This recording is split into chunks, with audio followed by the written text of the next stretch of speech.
I stand on the creaking porch of my father's house, suitcase at my feet, 3 boxes stacked beside me like sentinels of a life I've hauled back home. The air smells of damp pine, the same as every summer Dad oiled this lock, his calloused hands steady with purpose. My key jams in the slot. No familiar click. I jiggle it, twist harder, press my shoulder against the weathered wood. Nothing. The late afternoon sun slants across the peeling paint, casting shadows that stretch like fingers toward the garden Dad once tended. 6 years, college, grad school, internship, have kept me away, but today I'm back to claim what's mine. The house Dad built, the one he left me in his will when I was 18, standing beside his casket with the deed heavy in my hand.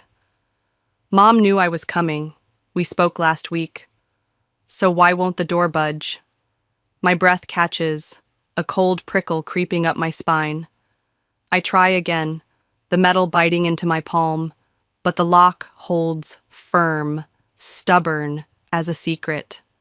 Footsteps thud inside, and the door swings inward. Chris fills the entrance, his broad shoulders blocking the light, a faded Red Sox tee clinging to his frame. His eyes flicker with surprise. Genuine, sharp, before he masks it with a grin.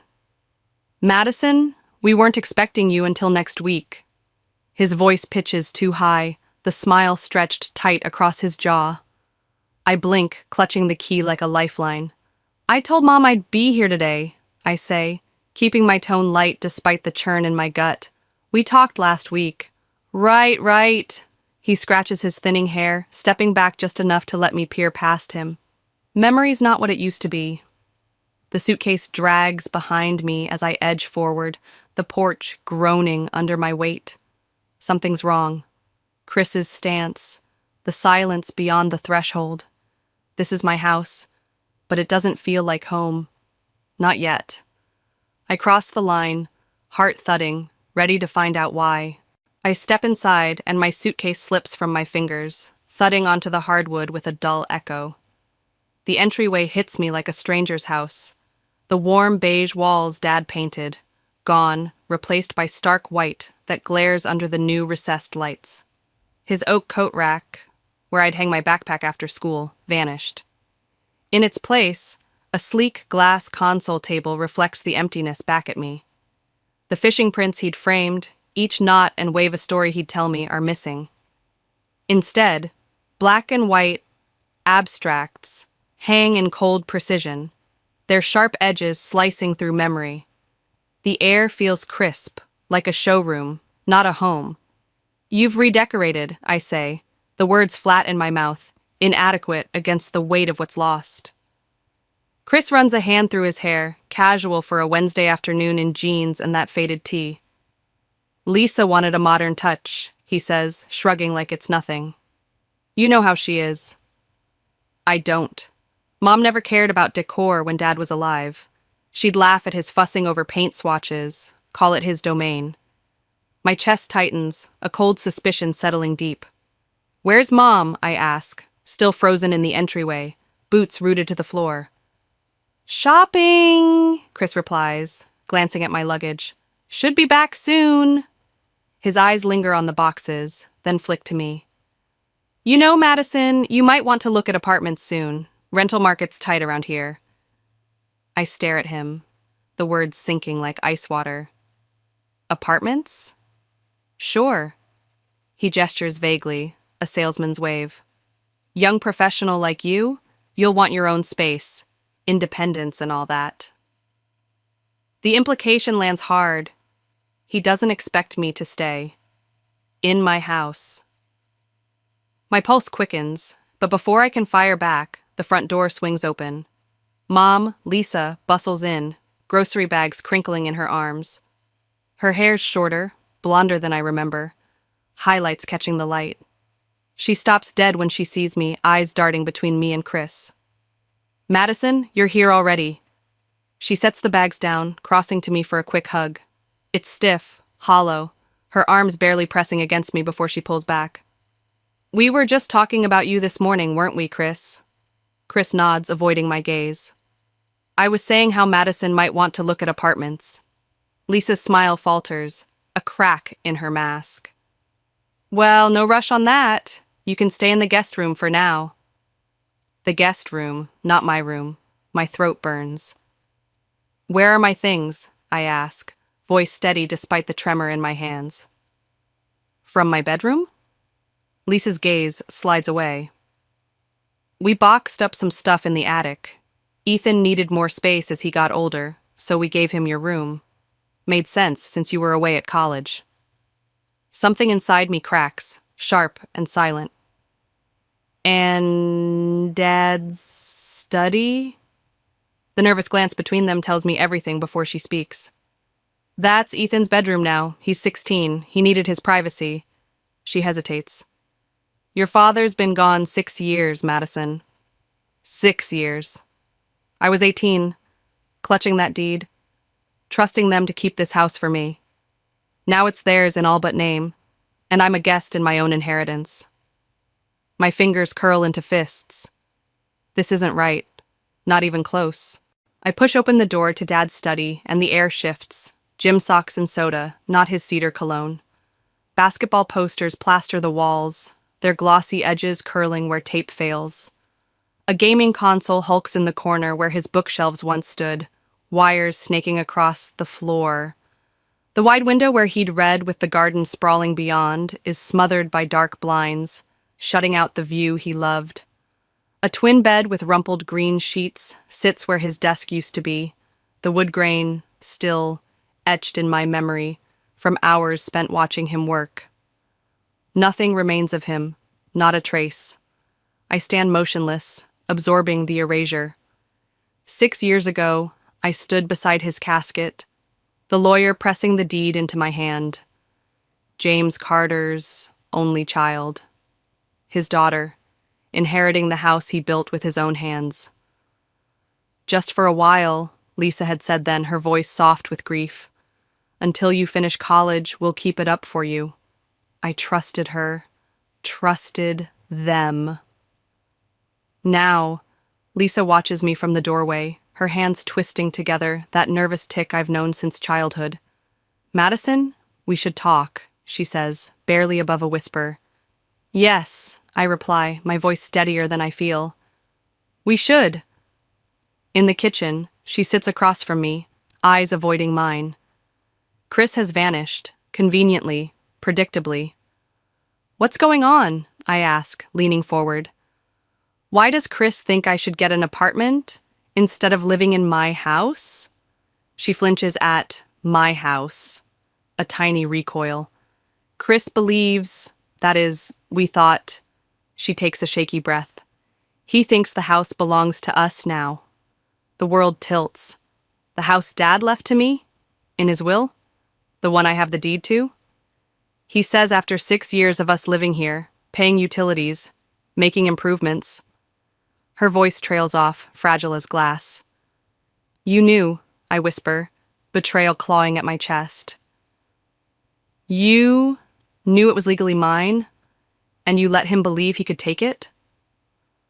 I didn't know what to do, she admits, tears brimming. Chris was so insistent, and you were gone, building your life. It seemed easier to lie? My voice rises, sharp despite my effort to cage it. For 6 years? To erase Dad from his own home while you let me think everything was fine? The tears spill down her cheeks, but they don't soften me. I'm sorry, Madison, she says, and it's hollow. Too late. Sorry can't undo 6 years of deception. Sorry can't bring Dad back to these walls. I stand, chair scraping against the tile, my heart hammering but my resolve hardening. They've taken enough. I won't let them take this, too. The attic door creaks as I push it open, the sound slicing through the stillness of the night. My flashlight beam cuts a narrow path across the unfinished plywood, dust drifting like whispers in the stale air. I step carefully, testing each board before trusting it with my weight. The house groaning beneath me as if reluctant to reveal its secrets.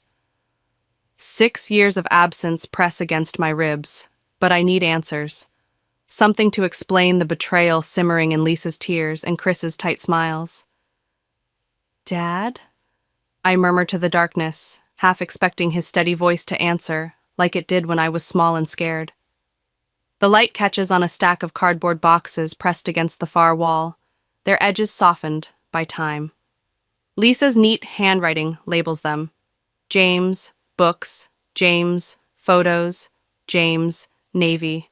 A family archive tucked away like a shameful past. I kneel beside the nearest one, lifting the lid with trembling fingers. Dad's copy of The Old Man and the Sea rests on top, its leather spine cracked from years of his hands turning the pages. I press it to my chest, inhaling the faint cedar cologne that clings to it, a ghost of him lingering in the attic shadows. Beneath it more books, dog-eared, loved, fill the box, each one a piece of him they've hidden. 3 boxes down, I find a battered metal filing drawer, the one that sat in Dad's desk. I slide it open, rifling through hanging folders, until my fingers brush one marked house. Inside, the original deed stares back at me, my name, Madison Carter, in bold print, dated 6 years ago. Property tax records follow, then a stack of mail addressed to me. College newsletters, credit card offers, voter registration, all opened, all stashed here. My breath hitches. They've been intercepting my life, burying it up here while I was away. A folder labeled Utilities catches my eye next. I flip it open, and there it is. 6 years of electric bills, water bills, tax statements, all in Chris's name. Methodical proof of his residency, his claim. Oh my God, I breathe, the weight of their deception pressing against my chest like a physical ache. They've been building a case, erasing Dad while plotting to steal what's mine through adverse possession. My hands shake as I clutch the papers, fury rising through the grief. A floorboard creaks behind me, and I spin, flashlight blinding Ethan in the doorway. His lanky frame slouches, backpack slung over one shoulder, confusion knitting his brows. "What are you doing up here?" he asks, voice sharp with teenage edge. "Going through my father's things," I say, straightening, the deed still in my grip. "Mom said not to mess with that stuff." He shifts his weight, uneasy. I bet she did. I meet his gaze, steady despite the tremor in my hands. "Ethan, did you know this house belongs to me? Legally?" His face hardens. "What are you talking about? This is our house. We've lived here since I was 10. "Because my dad left it to me when he died," I say, keeping my voice calm. "I let Mom and Chris stay here while I was at college. They were supposed to take care of it for me." "That's not true." His voice cracks, doubt flickering. "Dad bought this house. We fixed it up. We've paid the bills." "Is that what Chris told you?" I hold up the deed. My room was Dad's study, this house he built, that he left to his only daughter. "You're lying," Ethan snaps, backing away, shaking his head. He turns and thunders down the stairs, calling for Chris, his music soon blasting angry beats through the walls. My phone buzzes, Sophie's name on the screen. "Madison, you okay?" she asks when I answer, her voice a lifeline. "Not really," I whisper, glancing at the papers. "It's worse than I thought. They've been planning this for years." "My spare room's yours if you need it," she says. Relief washes through me. I'm not alone in this fight. Not anymore. Morning light filters through the hotel room blinds as I sit at the desk, pen scratching across my eviction timeline. The attic's revelations burn in my mind, those papers, that betrayal, fueling every line I write. I've checked out of the guest room, unable to sleep under their roof, and now I'm arming myself. At 9 a.m. sharp, the locksmith arrives, his equipment bag slung over his shoulder, tools clinking like a war drum. "All exterior doors?" he confirms, raising an eyebrow. "Yes," I say. Dad's watch ticking solid on my wrist. "And I'll need 6 sets of keys." He nods, no questions asked, and gets to work. I like that. Efficiency over curiosity. Next, I drive to the county clerk's office, a folder of documents tucked under my arm. Dad's will, the deed, my ID. The clerk, a woman with silver-streaked hair, moves with quiet precision, her stamp thudding like a gavel as she verifies each page. Property taxes are current, she notes, glancing up. Utilities are being transferred today? Finished this morning, I reply, voice steady. Each item on my list gets checked off, deliberate and sure. By afternoon, I'm in Paul's downtown office, Dad's old lawyer, now mine. He slides eviction notices across his desk, his gray eyes calm but firm. This gives them 1 week, he explains. The law allows longer, but given the circumstances, 1 week's generous, I say, signing where he points. The pen feels like a weapon, each stroke loosening the tightness that's gripped me since the lock refused my key. Chris's text buzzes in. Family meeting, kitchen, 8 p.m. tonight. And I set my phone face down, ignoring the audacity of him summoning me to my house. Back at the hotel, I review the plan. The locksmith's drill hums in my memory, a promise of control. Paul's words echo. Adverse possession requires good faith. Their deception voids it. I've got the deed, the will, proof of my awareness, emails from years past where I checked in, permitted their stay. They've got nothing but lies. My phone vibrates again. Mark, my boss at Carter Financial, Dad's old friend. Everything all right with the move-in? He asks, warmth in his tone. Not exactly, I say, explaining in clipped terms. A long silence follows. Take the week, he says finally. Work remotely when you can. Your father would want me to help. Another ally. I add his name to my list. Resolve hardening. They've underestimated me, but I'm ready now. Keys, law, and will in hand. Tonight, I'll face them, and I won't bend. I walk into the kitchen at 8 p.m., portfolio tucked under my arm, the quartz countertop shining cold under the new fixtures Chris installed. He sits in Dad's chair at the dining table, elbows planted like he owns the place. Lisa's eyes are red-rimmed, her hands clasped tight. Ethan slouches against the counter, arms crossed, glaring at me through his dark bangs. The air hums with tension, thick as the cedar Dad once sanded into this house's bones. I remain standing, my boots firm on the tile. Sit down, Madison, Chris says, his boardroom voice smooth but edged. This won't take long, I reply, placing the portfolio on the table. Lisa sniffles, wiping her nose. This is about family, she says, her voice trembling. Is it?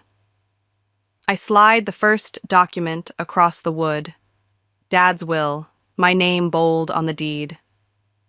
Because family doesn't conspire to steal from each other. Ethan pushes off the counter, his sneakers squeaking. You're destroying everything. This is my home. No, Ethan, I say, keeping my tone level. It's not. And that's not your fault, but it's the reality.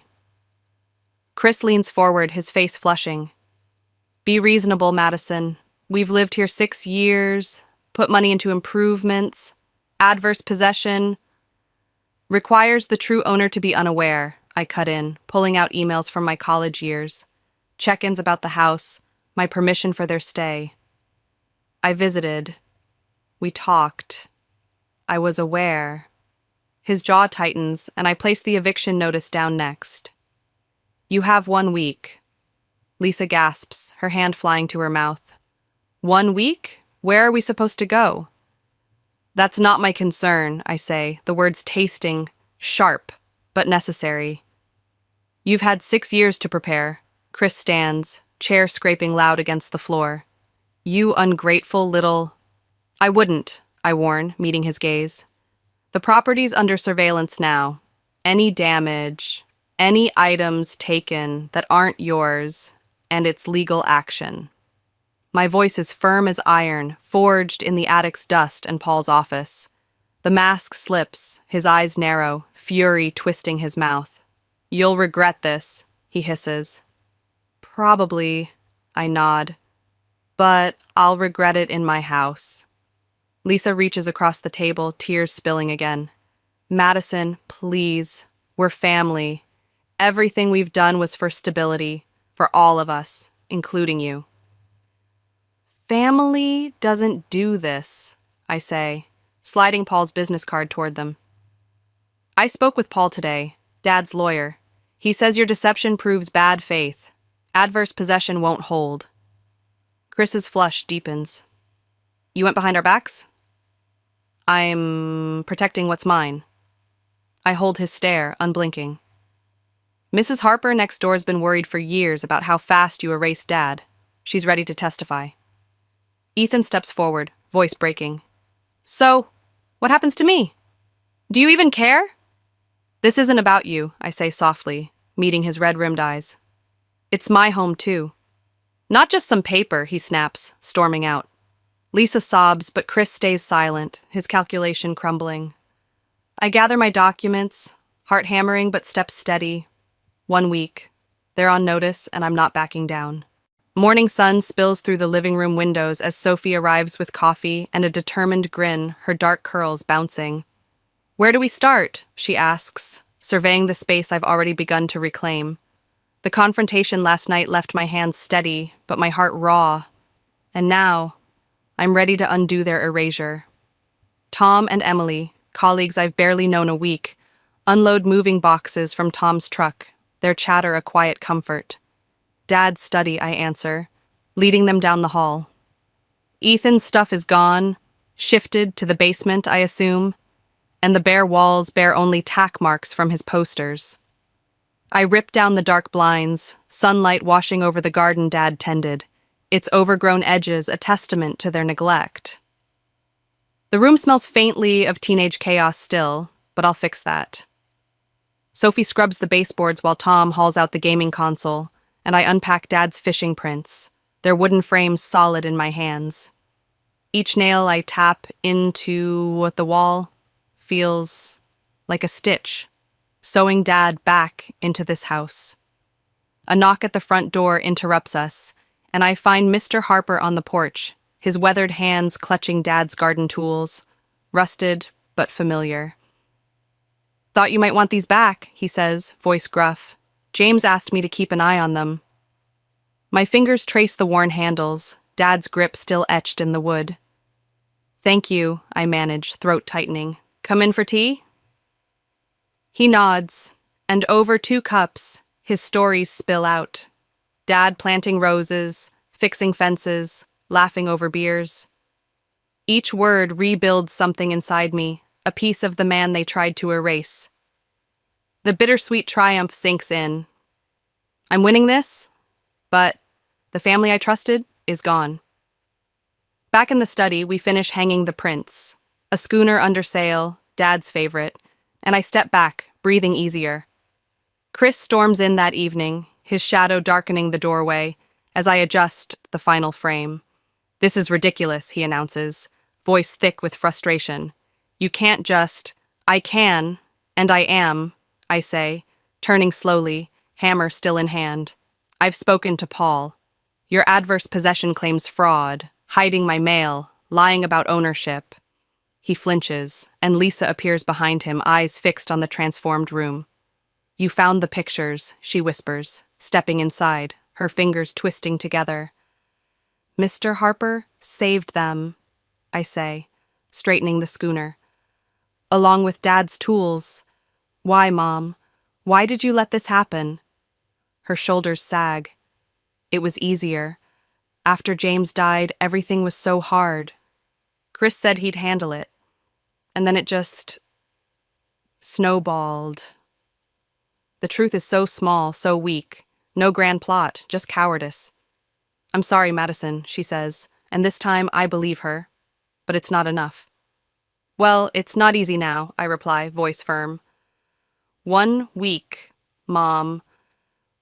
Find a place. They leave, and I linger in the study, Dad's presence settling around me like a quiet victory, one I've fought for alone. The doorbell rings at 10:17 a.m., sharp and expected. Through the window, I spot Chris's silver SUV in the driveway, Lisa slumped in the passenger seat, face turned away. Ethan stands beside him on the porch, hands shoved deep in his hoodie pockets, shoulders hunched, like he's bracing for a storm. I take a steadying breath, Dad's watch heavy on my wrist. It's ticking a metronome to my calm fury. Last night's restoration steeled me, and today, I'll end this. I open the door, standing firm in the threshold. Madison, Chris says, forcing a smile that doesn't reach his eyes. We've come to pick up a few things. I wasn't expecting you until this afternoon, I reply, one hand on the knob, blocking their way. A rental truck idles across the street, not just a few things then. Plans changed, he says, gesturing behind me. We won't take long. What things specifically? My voice stays controlled, every word measured. I've prepared for this. Documents and cameras ready. His smile tightens.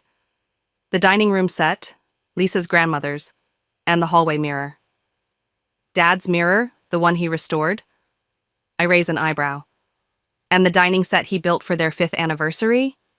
Ethan's head snaps up, confusion flickering across his face. Lisa remembers it differently, Chris says, shifting his weight, his casual tone fraying. I'm sure she does. I step back, letting them in. Come discuss this properly. They follow me to the living room, where Dad's photos line the walls again. Him fishing, building, smiling. Ethan's eyes dart around, taking it in. I retrieve a folder from the side table. I have something to show you. We don't need paperwork, Chris snaps, arms crossed. Actually, you do. I hand him Dad's will, the dining set and mirror listed as mine. These were left to me, his eyes narrow as he scans it. And I pull out more. An appraisal from 6 years ago. Insurance papers marking them as heirlooms. Protected under my policy. Ethan steps closer, peering at the pages. Dad? His voice wavers, uncertain. Chris ignores him. This doesn't change anything. We've maintained them for years. While living rent-free in my home, I remind him, walking to the security camera in the corner. I've got footage of you last week, searching Dad's study for sale documents. His face pales, and I press on, pulling out printed emails. And these, to Riverdale Realty 3 months ago. You planned to sell my house after I agreed to some fake arrangement.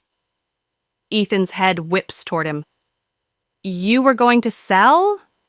You said we were downsizing because... Ethan, wait in the car, Chris cuts in, voice like steel. No. Ethan steps back, fists clenched. You told me Madison was selfish, kicking us out after we took care of her house. That's what he needed you to believe? I say gently. Like he convinced Mom it was best for everyone. The front door creaks open, and Lisa shuffles in, arms wrapped around herself, smaller than I've ever seen her. Take your personal belongings, I say, meeting Chris's glare. That's it. The cameras are rolling, and Paul's on speed dial. You can't do this, Chris hisses, but the fight's draining from him. I already have.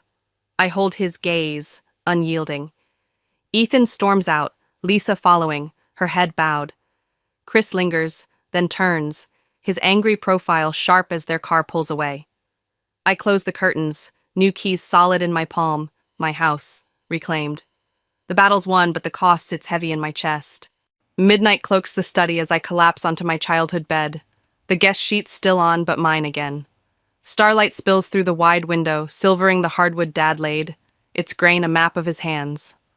On the desk, his photo rests, him in this room, surrounded by books, his quiet smile, a anchor. The day's victory hums in my bones, but exhaustion pulls at me, a tide after the storm. I've fought for this, restored him to these walls, and now I can rest. The silence feels different tonight. Not empty, but full, like Dad's presence has settled back where it belongs. The dining set gleams downstairs. The mirror reflects my shadow in the hall, and his tools wait in the shed. Each piece I've clawed back from their grasp stitches this house together again. Lisa's apology echoes, "I'm sorry, Madison." And Ethan's hurt lingers, his question about the sale a wound I didn't mean to inflict. They're gone now, to some apartment or hotel, and I'm here, alone, but home. Sleep tugs at me, but my eyes drift to the desk drawer, half open from yesterday's unpacking. A folded paper peeks out, yellowed at the edges. I slide it free, unfolding it with careful fingers. A letter in Dad's slanted script, dated a month before he died. "Madison, if anything happens, watch Chris. He's asked about the house too many times. Trust your gut." My breath catches, a chill threading through the triumph. He saw it coming, even then. I tuck the letter back, heart pounding, but resolve unshaken. The war's not over, not fully, but tonight, I've won. The bed creaks as I lie back, Dad's watch ticking soft on my wrist.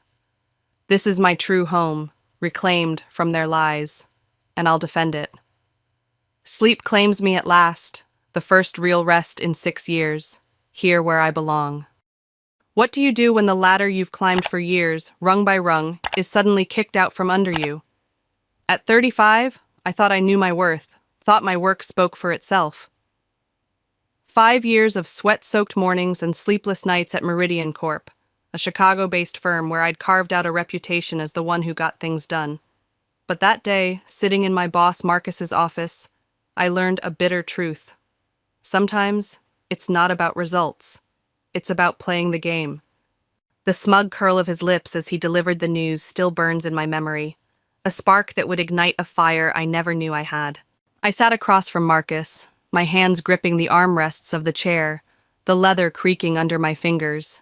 His office smelled of overpriced cologne and corporate ambition, the kind of place where deals were made over golf swings. "Jessica's getting the promotion," he said, leaning back in his chair, that insufferable smile plastered across his face. Jessica, who'd been with the company barely 2 years, spent more time flirting with clients than closing deals. "She's more of a team player, Chloe. You're great at what you do, nobody's denying that. But Jessica brings energy to the office. You're just too focused on results." The words hit like a slap, echoing in my head. Too focused on results? I'd single-handedly landed our biggest clients, streamlined operations, and boosted our department's efficiency by 40%.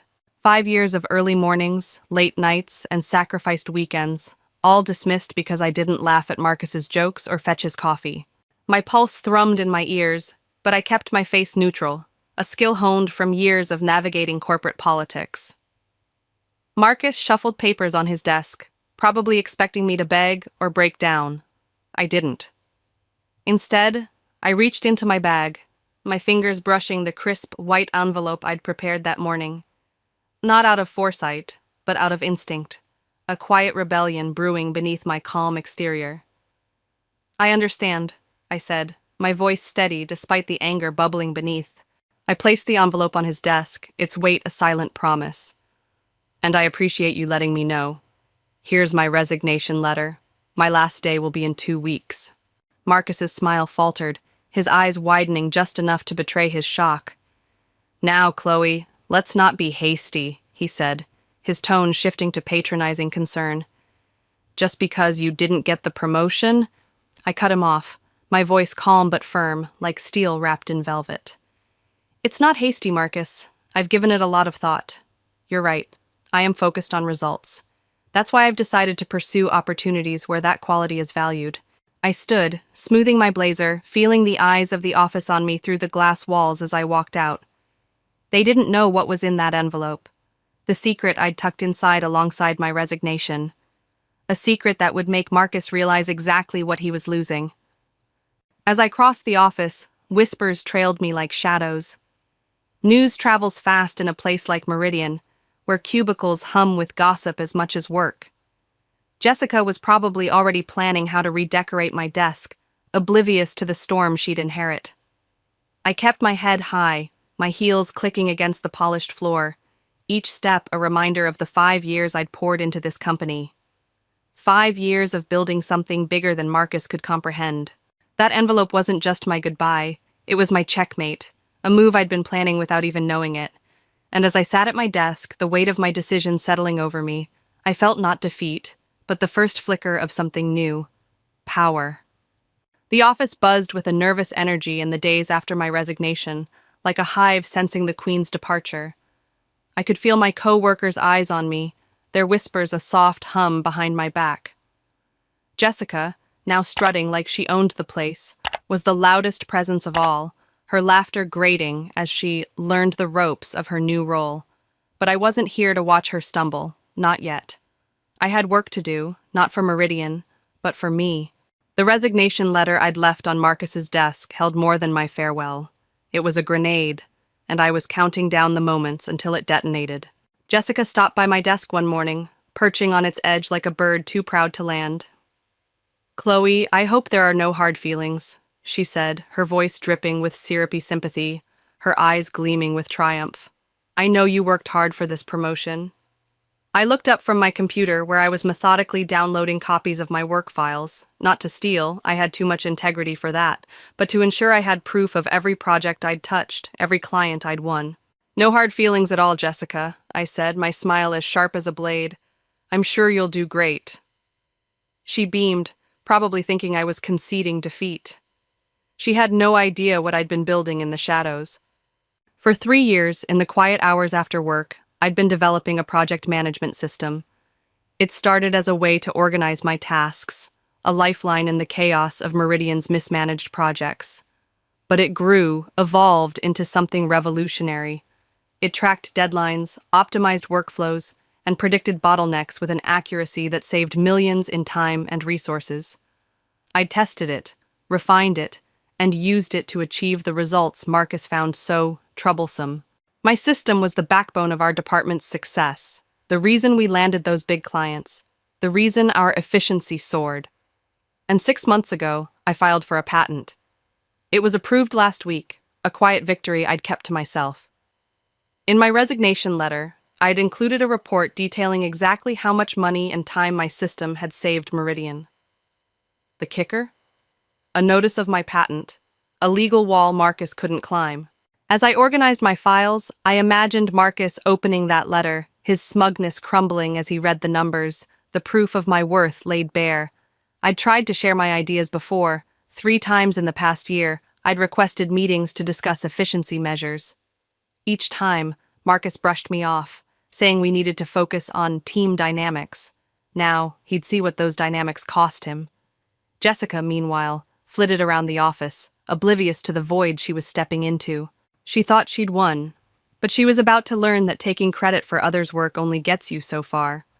I didn't need to gloat. The truth would do that for me. By the end of the first week, I was already looking ahead. My system wasn't just a tool, it was my ticket to something bigger. I'd built it on my own time, with my resources, and it was mine. As I packed up my desk, I felt the weight of my decision lift. Meridian was a chapter closing, but I was writing the next one. And when my phone pinged with an email from Robert Chen, CEO of Chen Industries, our biggest competitor, I knew the pages were already turning. He wanted to meet for coffee and had heard I was leaving. I smiled, saving the email. The game wasn't over, it was just beginning. When Robert Chen's email landed in my inbox, it felt like the universe was finally tipping the scales in my favor. For years, I'd toiled in Meridian Corp's shadow, my contributions buried under Marcus's biases and Jessica's stolen credit. But now, as I sat in a Chicago coffee shop, the aroma of espresso mingling with anticipation, I was about to meet the CEO of our biggest competitor. My resignation letter with its hidden report and patent notice had been my gauntlet thrown. This meeting was my chance to pick up the sword. At 35, I was done playing small. Today, I'd claim the recognition I'd earned.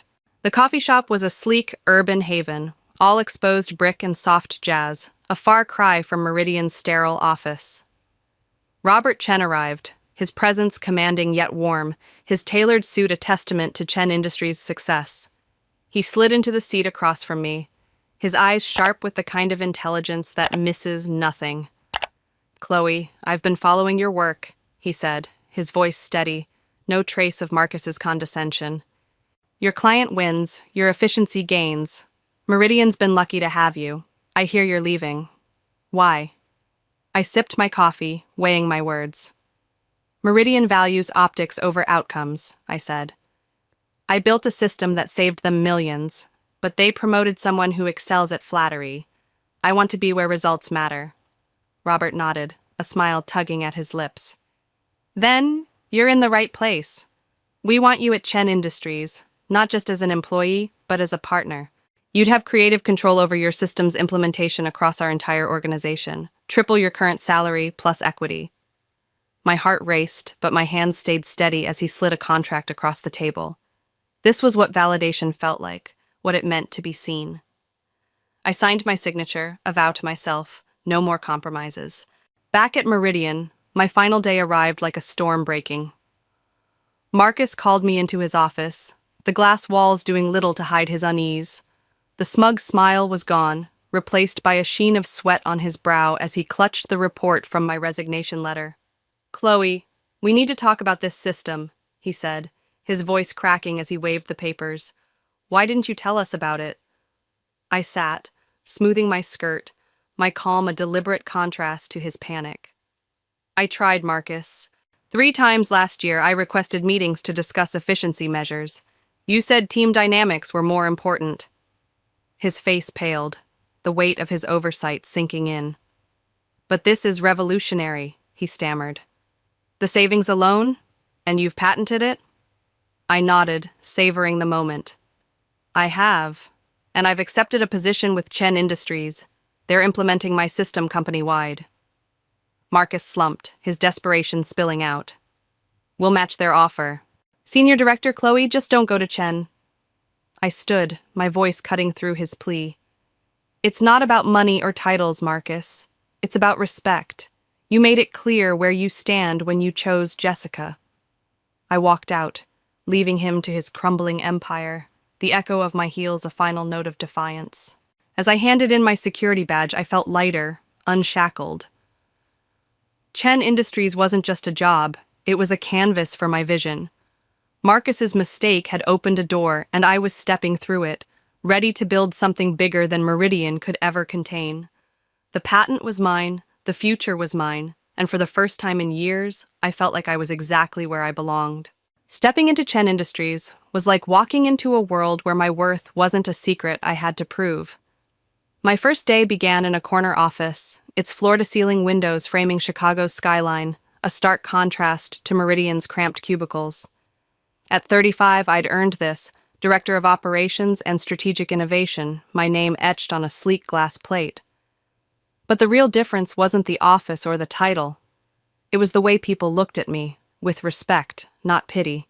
As I prepared for my introduction, I knew this was more than a new job. It was my chance to rewrite the narrative Marcus had tried to define. Robert Chen called an all-hands meeting, the conference room packed with eager faces.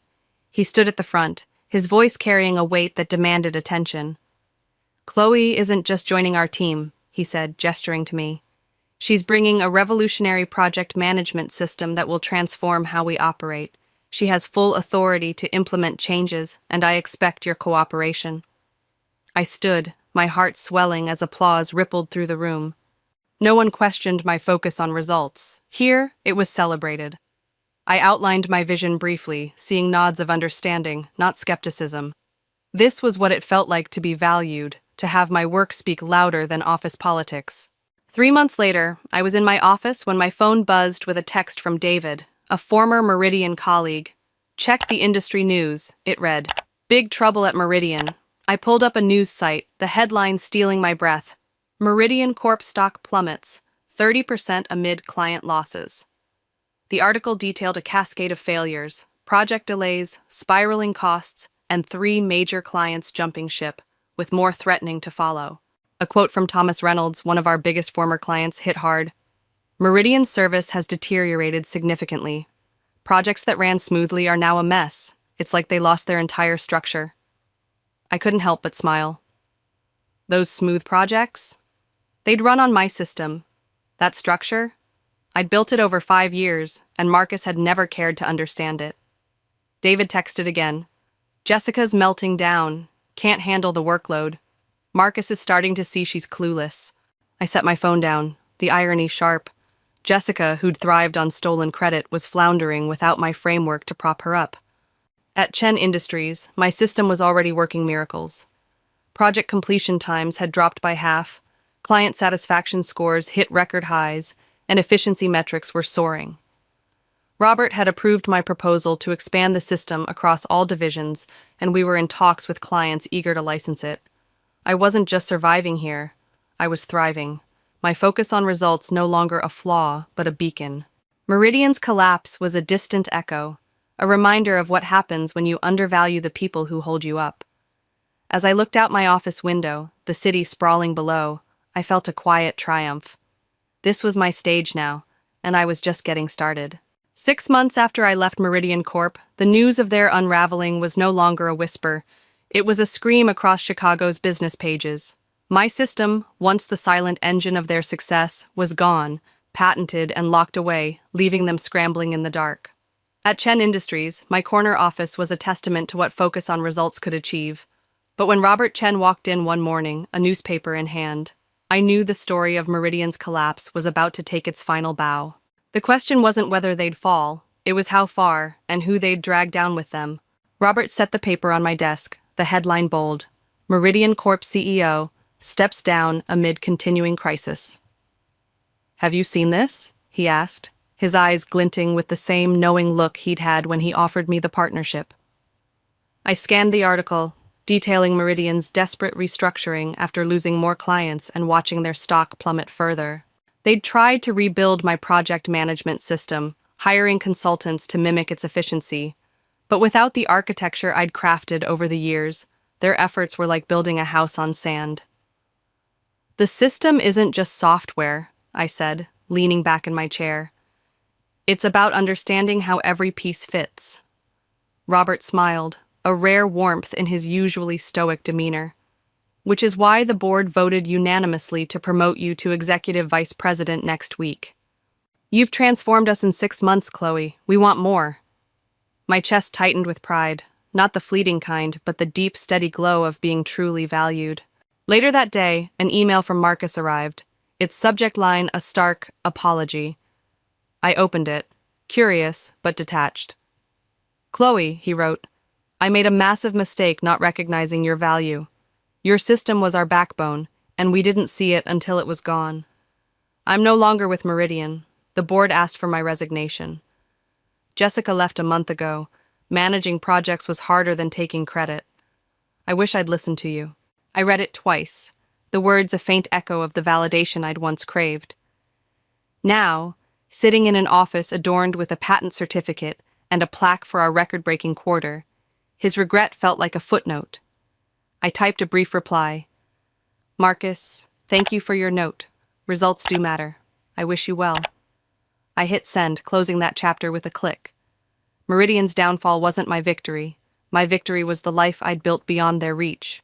Walking into a conference room at Chen Industries, I felt the weight of every choice that had brought me here. At 35, I'd turned rejection into rocket fuel, transforming Meridian's dismissal into a career that reshaped an industry. My system had cut project times in half, sent client satisfaction soaring, and positioned us to license the technology globally. But as I faced my team, their eyes bright with anticipation, I knew my role wasn't just about systems. It was about showing others what's possible when you refuse to settle for less. Today, I'd share a story, not of revenge, but of resilience, and hope it would spark something in them. I stood at the head of the table, the Chicago skyline framed behind me. "We're launching our next big project," I began. "But first, I want to talk about value, not just in processes, but in people." I told them my story. The years at Meridian, the promotion I lost to someone who played the game, the system I built in secret, and the moment I walked away, betting on myself. I spoke of Marcus's biases, Jessica's empty charm, and how their choices led to a company now downsizing, its logo faded on a building with a for lease sign. My team listened, some nodding, others wide-eyed, as I explained how rejection pushed me to prove my worth. "Success isn't about pleasing everyone," I said. "It's about standing by your convictions, even when others doubt you." I saw understanding dawn in their faces, a shared recognition that value, not politics, drives lasting change. That evening, driving home, I passed Meridian's old building, its windows dark, the once imposing logo a relic of poor decisions. My phone buzzed with a text from David, my former colleague. Meridian's board is asking about you. They want you as CEO. I smiled, typing back, thanks, but I'm where I need to be. And I was. At Chen Industries, my office held symbols of my journey: the patent certificate, a plaque for our record-breaking quarter, and a news article naming me an industry rising star. I was preparing proposals to expand my system worldwide, a vision Meridian could never have contained.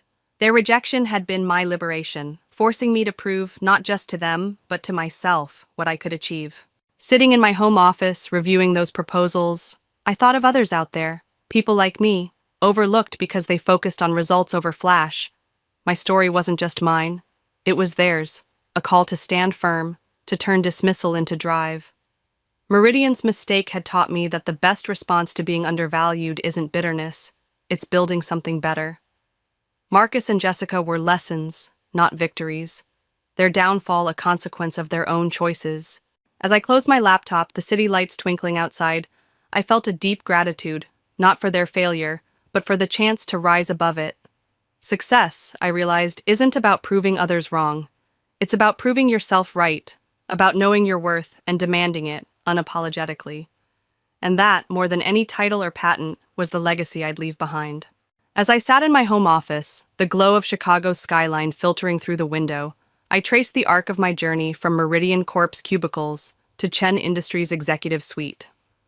At 35, I'd learned a lesson sharper than any corporate handbook could teach. True success demands not just talent, but the courage to demand your worth, even when the world tries to dim your light. Meridian's rejection, Marcus's smug dismissal, Jessica's stolen credit, had stung, but it was a crucible, forging a truth I now carried like a shield. I'd spent years proving my value through results, building a system that saved millions, only to be told I wasn't a team player. That betrayal could have broken me, but instead, it taught me to stop seeking validation from those who profit from your silence. By patenting my work, resigning with a report that exposed my contributions, and walking into Chen Industries' open door, I reclaimed my power. The lesson wasn't about revenge, though watching Meridian crumble felt like justice. It was about resilience. When others undervalue you, you don't shrink. You build, you create, you prove them wrong by proving yourself right. Marcus's belated apology, Jessica's failure, and Meridian's for lease sign were reminders that recognition delayed is recognition denied. At Chen Industries, where my system transformed operations and earned me a vice presidency, I found a truth that will guide me forever. Your worth isn't negotiable, and the moment you stop apologizing for your ambition is the moment you start shaping the world. This lesson, born from rejection's sting, is my North Star, urging me to inspire others to stand tall, to turn dismissal into rocket fuel, and to never let anyone define their value but themselves.